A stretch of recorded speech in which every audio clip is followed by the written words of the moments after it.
Hello friends, welcome to my channel study blog में शिवेंद्र। देखिए, आज हम लोगों को कॉन्स्टिट्यूशन में महाभियोग पढ़ना है। महाभियोग किसके ऊपर लगाया जाता है? राष्ट्रपति के ऊपर लगाया जाता है।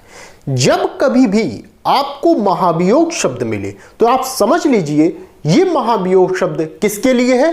केवल और केवल राष्ट्रपति के लिए यूज होता है। पूरे संविधान में यदि कहीं भी महाभियोग यूज हुआ है तो किसके लिए यूज हुआ है? राष्ट्रपति के लिए यूज हुआ। ये एकदम क्लियर रहिए आप, ठीक है। राष्ट्रपति का पद जो होता है वो एक सर्वोच्च पद होता है और उस पद पर जो व्यक्ति आसीन होता है उसे हटाने के लिए एक प्रक्रिया को फॉलो करना होता है। वो प्रक्रिया क्या है, कैसे उस प्रक्रिया से गुजरना होता है, इन सभी बातों को हम लोग इस वीडियो में जानेंगे, ठीक है। तो चलिए आइए वीडियो को स्टार्ट करते हैं। महाभियोग, महाभियोग का इंग्लिश में आप क्या कहेंगे? इसको इम्पीचमेंट, ठीक है। महाभियोग कहां प्रावधान किया गया? आर्टिकल 61 में इसका प्रावधान किया गया है, ठीक है। कहां से लिया गया है महाभियोग? महाभियोग लिया गया है अमेरिका से लिया गया है, क्लियर। अब आपसे यदि क्वेश्चन ये पूछा जाए कि बताइए ऐसा कौन सा वायसराय था जिसके ऊपर महाभियोग लगाया गया था, तो आप क्या बताएंगे? वॉरेन हेस्टिंग ऐसा वायसराय था जिसके ऊपर महाभियोग लगाया गया था, ठीक है। प्री का आपका क्वेश्चन बन सकता है, ये हिस्ट्री में भी पूछा जा सकता है, जीएस का पार्ट भी हो सकता है, ठीक है। चलिए आइए देखते हैं महाभियोग क्या है, क्या इसका प्रोसीजर है, इसको हम लोग जानेंगे अच्छे से। चलिए, अब सबसे पहले आप ये समझिए, कोई भी चीज लगाया जाएगा, किस लिए लगाया जाएगा? कोई आधार होगा, कोई ग्राउंड होगा तो ही तो लगाया जाएगा। जैसे यदि कोई पुलिस ऑफिसर किसी को पकड़ता है, अरेस्ट करता है, तो कोई आधार होगा, कोई गलती किया उसने, तभी तो अरेस्ट किया जा रहा है। और जिसको अरेस्ट किया जा रहा है वो उसको भी पूछने का अधिकार होता है कि भैया बताइए मुझे क्यों अरेस्ट किया जा रहा है, क्या मेरा गुनाह है, क्यों किया जा रहा है। ठीक इसी तरह जब भी राष्ट्रपति पर महाभियोग लगाया जाएगा तो उसके लिए भी एक ग्राउंड बनाया गया है, एक आधार बनाया गया है कि यदि उस आधार को फॉलो नहीं किया गया तो महाभियोग की प्रक्रिया स्टार्ट हो जाएगी। वो क्या आधार है समझिए। जब कभी भी राष्ट्रपति पर महाभियोग लगाया जाएगा वो तभी लगाया जाएगा जब राष्ट्रपति के द्वारा संविधान का अतिक्रमण किया जाएगा। ये शब्द आप याद रखिएगा, संविधान का अतिक्रमण किया जाता है या संविधान का उल्लंघन किया जाता है तो राष्ट्रपति पर महाभियोग लगाया जाता है, ठीक है। अब ये एक लाइन का तो इन्होंने कह दिया संविधान का अतिक्रमण। अब हमें यह समझना होगा आखिर हम संविधान का अतिक्रमण माने तो माने किसको? कैसे हमें समझ में आएगा कि संविधान का अतिक्रमण क्या हो गया? देखिए, संविधान का अतिक्रमण तब माना जाएगा जब वह व्यक्ति राष्ट्रपति के रूप में कार्य कर रहा है और वह क्या हो गया है? पागल हो गया है और सदन में आके उल जुलूल हरकतें कर रहा है, तो क्या वो व्यक्ति राष्ट्रपति के पद पे रहेगा? क्या नहीं रहेगा, उसको हटा दिया जाएगा। और हटाया कैसे जाएगा? एक ही प्रोसेस है, संविधान का अतिक्रमण। तो इस आधार पे हटाया जा सकता है। मंत्रिमंडल है, मंत्रिमंडल जो कह रही है उनका कहना मानना राष्ट्रपति के ऊपर लागू होता है कि भाई वो मानेंगे। मंत्रिमंडल जो भी सलाह दे रही है, जो भी कह रही है, उसको मानने का दायित्व तो अधिरोपित किया गया है राष्ट्रपति के ऊपर। यदि वो मानने से इनकार कर देते हैं, मंत्रिमंडल का जो सर्वे सर्वा होता है वो कौन होता है? मुखिया कौन होता है उसका? वो प्रधानमंत्री होता है। प्रधानमंत्री कुछ कह रहे हैं करने के लिए, आप क्या कर रहे हैं? नहीं कर रहे हैं। राष्ट्रपति महोदय क्या कर रहे हैं? नहीं कर रहे हैं। पड़े हैं ऐसे, क्या हम नहीं करेंगे, जाइए क्या करेंगे आप? एक ग्राउंड ये भी हो सकता है। तो ये क्या होगा? ये भी संविधान का अतिक्रमण के अंतर्गत माना जाएगा। या और क्या हो सकता है? और जैसे हो गया कि दूसरे राष्ट्र के आप प्रभाव में आ गए, राष्ट्रपति जो है वो दूसरे राष्ट्र के प्रभाव में आ गए। मान लीजिए चाइना को ज्यादा वो लाइक करने लगे राष्ट्रपति जी, और हाय हेलो करके रोज खूब बात करने लगे। अब बात करने में ही जो हमारे देश की जो आपका सीक्रेट चीजें हैं उनको बताने लगे। तो वो क्या होगा, ये भी आपका संविधान के अतिक्रमण के अंतर्गत माना जाएगा। ठीक है, तो ये कुछ कंडीशन है जिसके आधार पर यह कहा जाएगा कि भाई राष्ट्रपति को अब हटा दिया जाए। और कैसे हटाया जाएगा, महाभियोग की प्रक्रिया को फॉलो करते हुए हटाया जाएगा। ठीक है, तो देखिए कभी भी हटाया जाएगा किसी एक व्यक्ति के कहने से नहीं हटा दिया जाएगा, वहां भी एक प्रोसेस है। क्या प्रोसेस है, चलिए जानते हैं। तो सबसे पहले आपने जाना कि महाभियोग लगाया जाएगा तो किसके ऊपर, राष्ट्रपति के ऊपर। किस ग्राउंड पर हटाया जाएगा, संविधान की अतिक्रमण करने पर हटाया जाएगा। ठीक है, यहां तक क्लियर। आइए दूसरी पॉइंट, अब सब जो महाभियोग होगा वो स्टार्ट कैसे होगा, अब ये समझिए। देखिए आराम से समझिए, मैं कोशिश करूंगा एकदम लेमैन की तरह आपको पूरा ये चीजें समझा देने के लिए। हमारी मान लीजिए संसद है, ठीक है, संसद किससे बनी हुई है, 3 लोगों से, तभी तो हम कहेंगे संसद। कौन कौन है, मान लीजिए लोकसभा, राज्यसभा और राष्ट्रपति। ठीक है, तो राष्ट्रपति क्या है, संसद का एक अभिन्न अंग होता है राष्ट्रपति। बिना राष्ट्रपति के संसद नहीं माना जाएगा। ठीक है, तो संसद में राष्ट्रपति शामिल है। अब देखिए जो प्रारंभ होगा महाभियोग की प्रक्रिया, वो ये कहा जाता है चाहे आप लोकसभा से स्टार्ट कर दीजिए चाहे आप राज्यसभा से स्टार्ट कर दीजिए, किसी भी सदन के द्वारा महाभियोग की प्रक्रिया को स्टार्ट किया जाता है। प्री का क्वेश्चन बनता है। ठीक है, ध्यान से सुनिए, महाभियोग की प्रक्रिया संसद के किसी भी सदन के द्वारा स्टार्ट किया जाता है। अब जैसे हम कहां से स्टार्ट कर लें, हम लोकसभा से स्टार्ट कर लेते हैं। लोकसभा के कुछ सदस्यों को यह लगा, ऐसे तो स्टार्ट नहीं होगा, देखिए कैसे स्टार्ट हो रही है मैं बता रहा हूं। लोकसभा के सदस्यों को यह लगा कि भाई राष्ट्रपति, जैसे जो कंडीशन हमने बताई ना कि अतिक्रमण वाला, उनको लगा कि भाई राष्ट्रपति जो है ये बात नहीं मान रहे हैं मंत्रिमंडल की, हर काम कहते हैं मगर करते नहीं हैं, या उनको लगा कि यार उनका दिमागी संतुलन जो है वो बिगड़ गया है, या उनको लगता है कि ये कहीं बाहर बात करते हैं, चाइना से या जापान से बात करते हैं और इसकी सीक्रेट जो है हमारे भारत की उनको बताते हैं। यदि ये सब लग रहा है किसी भी सदन के, चाहे लोकसभा के सदस्य को लग सकता है चाहे राज्यसभा के सदस्य को लग सकता है, तो मान लीजिए लोकसभा के सदस्य को लग रहा है, तो उस कंडीशन में क्या होगा, देखिए क्या हो सकता है। पहला हमने बताया प्रारंभ होगा संसद के किसी भी सदन के द्वारा। मैं लोकसभा से ही स्टार्ट कर दे रहा हूं, ठीक है, आपके समझने के लिए। लोकसभा से मैंने स्टार्ट कर दिया, ठीक है। उनके सदस्य को ऐसा सा लग रहा है कि क्या लग रहा है कि जो दिमागी हालत है वो गड़बड़ हो गई, या मंत्रिमंडल का कहना नहीं मान रहे हैं, या बाहर कहीं किसी देश से वो बात कर रहे हैं और जो जानकारियां हैं वो उनको डिलीवर कर रहे हैं, ठीक है, ऐसा वो लग रहा है। तो क्या होगा कि प्रस्ताव पर एक प्रस्ताव जारी किया जाएगा। किस चीज का, महाभियोग का, ये कहने के लिए कि भाई मैं महाभियोग का प्रस्ताव लाना चाहता हूं। कौन कहेगा, कोई एक सदन जो लाना चाहता है, मान लीजिए लोकसभा है तो वो कहती है कि भाई मैं लाना चाहता हूं। तो ऐसे तो लाएंगे नहीं आप, कैसे लाएंगे, देखिए उस प्रस्ताव पर हस्ताक्षर किया जाएगा। कितने लोगों का, ध्यान रखिए, 1/4 सदस्यों का हस्ताक्षर किया जाता है। कब, जब यह प्रस्ताव लाना होता है महाभियोग का। महाभियोग का जब प्रस्ताव लाना होगा तो कितने सदस्यों का साइन, 1/4 सदस्यों का साइन। क्लियर है। और जो इसकी सूचना है महाभियोग की कि भाई मैं महाभियोग लाना चाहता हूं, किसके विरुद्ध, राष्ट्रपति के विरुद्ध, तो इसकी सूचना प्रस्ताव लाने के कम से कम 14 दिन पूर्व, मोस्ट इंपॉर्टेंट, 14 दिन पूर्व किसको दी जाएगी, राष्ट्रपति को दी जाएगी। बात समझिए, प्रस्ताव लाना है, मान लीजिए लोकसभा को लगा कि भाई ऐसी ऐसी चीजें हैं, हमें महाभियोग का प्रस्ताव लाना है, ठीक है।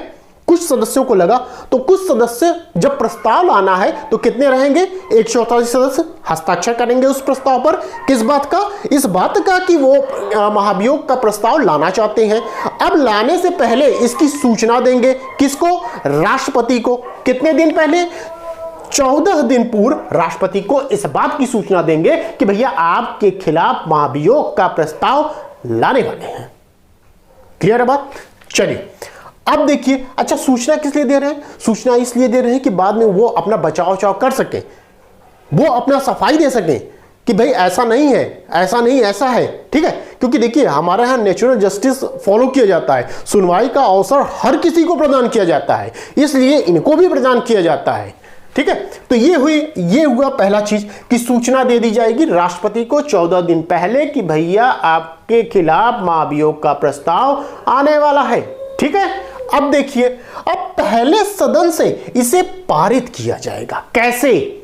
देखिए, अब पहला सदन कौन होगा? जो सदन आपका प्रस्ताव लाना चाह रहा है उस सदन से हम लोकसभा को लेकर चल रहे हैं। ठीक है, तो लोकसभा मान लीजिए लाना चाह रही है, तो लोकसभा के जितने भी सदस्य हैं, अब ध्यान से समझिए, लोकसभा के जितने भी सदस्य अर्थात कुल सदस्यों के कम से कम 2/3 बहुमत द्वारा उसे पारित करना होगा।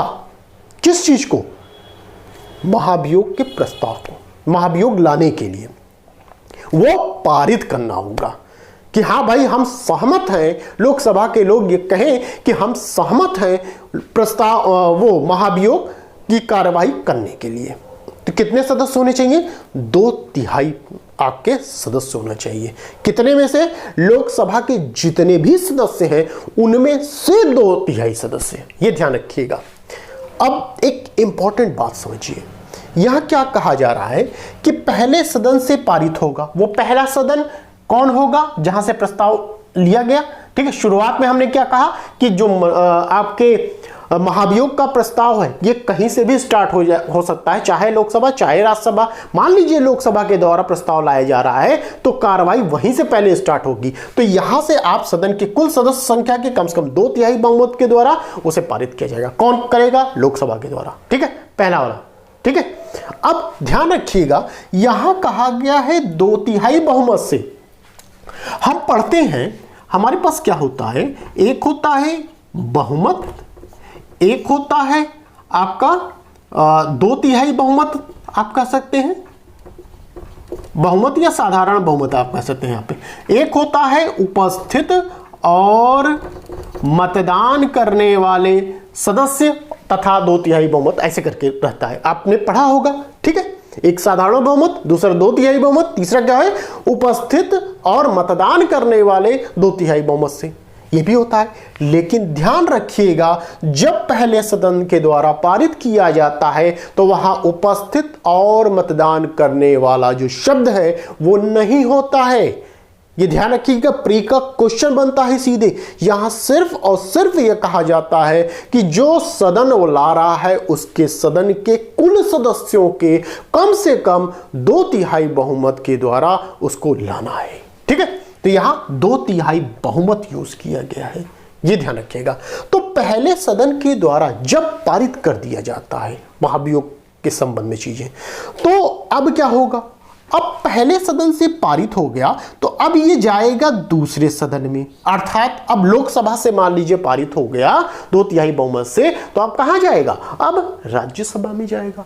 अब राज्यसभा क्या आंख बंद करके क्या इनकी बातों को मान लेगी क्या कि राष्ट्रपति ऐसे ऐसे हो गए, इनके खिलाफ महाभियोग लाना चाहिए? नहीं, राज्यसभा क्या करेगी? इसकी जांच पड़ताल करेगी।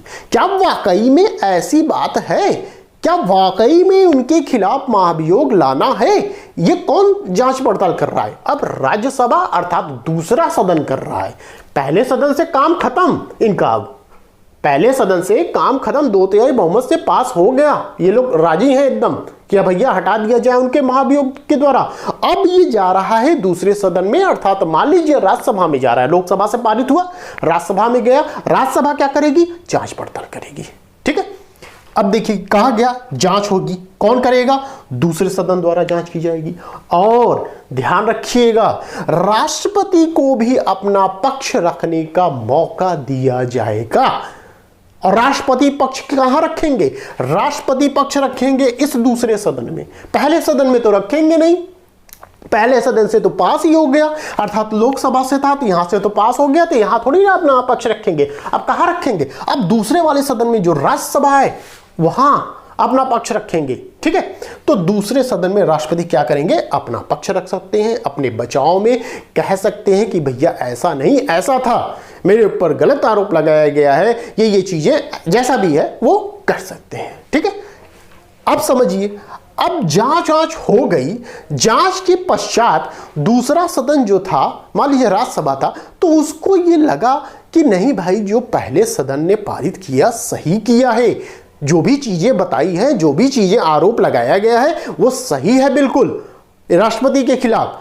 तो दूसरे सदन के द्वारा भी सेम यही प्रोसेस किया जाता है, कुल सदस्यों के कम से कम 2/3 बहुमत द्वारा दूसरे सदन के द्वारा भी जब पास कर दिया जाता है तो वहां अंततोगत्वा आपके राष्ट्रपति पर महाभियोग की प्रक्रिया खत्म हो जाती है और राष्ट्रपति को उस दिन से हटा दिया जाता है।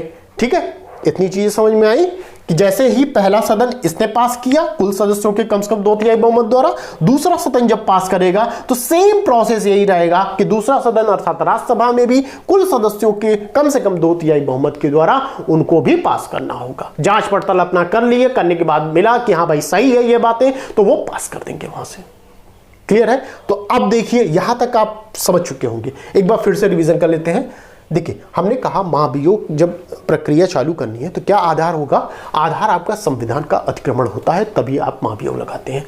फिर हमने कहा संसद के किसी भी सदन से महाभियोग की प्रक्रिया स्टार्ट की जाएगी। ठीक है, चाहे वो राज्यसभा हो सकता है, चाहे वो लोकसभा हो सकता है। जब आप कर रहे हैं स्टार्ट, तो 1/4 सदस्य क्या करेंगे, उस प्रस्ताव पर हस्ताक्षर करेंगे। किस बात का होता है, इस बात का होता है कि हम महाभियोग प्रस्ताव लाना चाहते हैं, लेकिन लाने से पहले आप 14 दिन की पूर्व सूचना राष्ट्रपति को देंगे। ठीक है, अब वह सदन, पहला सदन जो ये कार्रवाई कर रहा है, पहला सदन क्या करेगा, कुल सदस्य संख्या की कम से कम 2/3 बहुमत द्वारा इनको पारित करना होगा, सहमत होना होगा इन लोगों को आपस में कि भाई हाँ, हम महाभियोग लाना चाहते हैं राष्ट्रपति के खिलाफ। तो यहां से मान लीजिए पास हो गया पहले सदन से, तो अब क्या होगा, दूसरा सदन में जब जाता है प्रस्ताव, तो वहां दूसरा सदन वो जांच पड़ताल करता है क्या वाकई में ऐसी चीजें हैं, और दूसरे सदन में ही राष्ट्रपति को यह मौका मिलता है कि हाँ, वहां पे राष्ट्रपति को यह मौका मिल रहा है कि भाई वो अपना पक्ष रख सके। ठीक है, अब क्या हो गया, जांच पड़ताल होने के बाद दूसरा सदन ने भी यह पारित कर दिया, 2/3 बहुमत से पारित कर दिया। तो अब इस स्थिति में क्या हो गया, महाभियोग की प्रक्रिया समाप्त हो जाती है और राष्ट्रपति का पद खाली हो जाता है, इनको हटा दिया जाता है। ठीक है, समझ में आ गई बात? अब देखिए, कहा गया राष्ट्रपति को अपने पद से हटा दिया जाएगा। कब हटाया जाएगा, जब दोनों सदन द्वारा महाभियोग के प्रस्ताव को स्वीकार कर लिया जाए। पहले ने स्वीकार कर लिया 2/3 बहुमत द्वारा, दूसरे ने स्वीकार कर लिया, अब खत्म कहानी है आपकी, अब राष्ट्रपति का पद खाली। ठीक है, इतनी चीजें आपको समझ में आ गई होंगी कि आखिर महाभियोग है क्या, कैसे हटाया जाता है, ये पूरी प्रक्रिया थी आपकी। यही आपका प्री में भी पूछा जाता है और मेंस में भी कभी कभी लिखने के लिए आ जाता है। प्री के लिए मैंने इसलिए बताया क्योंकि यहां अंदर से भी क्वेश्चन पूछे जाते हैं, तो जब तक आपका कॉन्सेप्ट क्लियर नहीं होगा तब तक आप प्री के क्वेश्चन जो है उनको सॉल्व नहीं कर पाएंगे। ठीक है, चलिए आगे कुछ पॉइंट और हैं, उनको देख लेते हैं। देखिए, महाभियोग में शामिल होंगे, कौन शामिल होगा, मोस्ट इंपॉर्टेंट है, ध्यान से समझिए। महाभियोग में शामिल होंगे 2 लोग, संसद के दोनों सदनों के सभी सदस्य शामिल होते हैं। अब ध्यान दीजिए क्या कहना चाह रहा हूं मैं, सभी सदस्य शामिल होते हैं। अच्छा, आपने निर्वाचन पढ़ा होगा, मैंने पढ़ा दिया है। जब आप 54 पढ़ रहे थे और उसमें कहा गया कि राष्ट्रपति के निर्वाचन कैसे होगा, तो निर्वाचन में एक शब्द आया था, मैंने आपको बताया था, क्या था वो था निर्वाचन मंडल। निर्वाचन मंडल, निर्वाचन मंडल में कौन होते हैं, 2 लोग होते हैं। कौन कौन, संसद के दोनों सदनों के निर्वाचित सदस्य तथा राज्य विधानसभाओं के निर्वाचित सदस्य भाग लेते हैं जब राष्ट्रपति का निर्वाचन करना होता है। ठीक है, ध्यान रखिएगा, जब निर्वाचन करना है तो संसद के निर्वाचित सदस्य भाग लेंगे, लेकिन जब हटाना है महाभियोग की प्रक्रिया द्वारा तो संसद के दोनों सदनों के सभी सदस्य भाग लेते हैं। ध्यान रखिए, यहां निर्वाचन शब्द का यूज नहीं होगा, जब निर्वाचित करना है, निर्वाचन होगा राष्ट्रपति का, लाना है राष्ट्रपति को, तो वहां निर्वाचन शब्द यूज होगा, अर्थात संसद के दोनों सदनों के निर्वाचित सदस्य भाग लेंगे और राज्यों की विधानसभाओं के निर्वाचित सदस्य भाग लेंगे। लेकिन जब महाभियोग की प्रक्रिया अपनाना होगा तो वहां निर्वाचित सदस्य भाग नहीं लेते, अपितु यहां पे दोनों सदनों के सभी सदस्य भाग लेते हैं। क्लियर? दूसरा पॉइंट, यहां पे जब महाभियोग की प्रक्रिया अपनाना होगा तो मनोनीत सदस्य भी भाग लेते हैं, लेकिन जब निर्वाचन करना होता है 54 के अंतर्गत तो वहां पे मनोनीत सदस्य भाग नहीं लेते हैं। क्लियर है बात? ध्यान रखिएगा। और इसके साथ साथ विधानसभा का कोई सदस्य शामिल नहीं होगा इसमें। ठीक है, वहां क्या था निर्वाचन में, विधानसभा के निर्वाचित सदस्य भाग लेते हैं निर्वाचन में। जब महाभियोग की प्रक्रिया होगी तो इसमें विधानसभा का कोई भी सदस्य शामिल नहीं होगा। ठीक है, यह बात आप ध्यान रखिएगा। ये हमने चीजें आपको बता दी। अब देखिए एक मोस्ट इंपॉर्टेंट बात और है, आप ये समझिए। कहा गया कि महाभियोग की प्रक्रिया जो है वो कैसी प्रक्रिया है, तो इस प्रक्रिया को कहा जाता है अर्ध न्यायिक प्रक्रिया। प्री का क्वेश्चन बनता है, कैसी प्रक्रिया है? अर्ध न्यायिक प्रक्रिया है, अर्थात क्वासी जुडिशियल प्रोसेस इसको हम कहते हैं। ठीक है, अब अर्ध न्यायिक क्यों कहा जा रहा है? अर्ध न्यायिक देखिए इसको इसलिए कहा जा रहा है कि न्याय करने वाला व्यक्ति जो है वो क्या है, वो जज नहीं होता है, इसलिए इसे कहा जाता है अर्ध न्यायिक प्रक्रिया। ठीक है, अर्ध न्यायिक क्यों कहा जा रहा है? इसीलिए कहा जाता है क्योंकि वो जो न्याय करता है वो जज नहीं होता है। ठीक है, इसीलिए कहा जाता है अर्ध न्यायिक प्रक्रिया कहा जाता है। क्लियर है बात? तो ये हमने पूरा आपको बता दिया कि महाभियोग क्या है, उसका प्रोसीजर क्या है, ये हमने पूरा समझा दिया आपको। आई होप आपको समझ में आ गया होगा। अब देखिए, यदि आपको क्लास ज्वाइन करनी है, कॉन्स्टिट्यूशन की क्लास ज्वाइन करनी है या आपको जुडिशरी का कोई भी क्लास ज्वाइन करना है, तो आप बताए गए नंबर पर, एक ये नंबर है, एक ये नंबर, दोनों नंबर में से किसी नंबर पर आप कॉल या व्हाट्सएप के जरिए आप मुझसे जुड़ सकते हैं और क्लास को ज्वाइन कर सकते हैं। साथ ही साथ ये हमारा टेलीग्राम ग्रुप है, इसको आप जरूर ज्वाइन कर लीजिएगा, शिवेंद्र लॉ स्टडी के नाम से। इसी पर कोई भी न्यूज आती है मैं इस पर अपलोड करता हूं, तो आपको ये जानकारी मिल जाएगी। तो यहां तक यदि वीडियो आपको पसंद आई हो तो प्लीज वीडियो को लाइक, शेयर एंड सब्सक्राइब कर लीजिएगा, और सब्सक्राइब के साथ साथ ऑल वाला बटन जो है उसको भी ऑन कर लीजिएगा। ठीक है, तो बस आज के लिए इतना ही, फिर मिलते हैं नेक्स्ट वीडियो में। Thank you.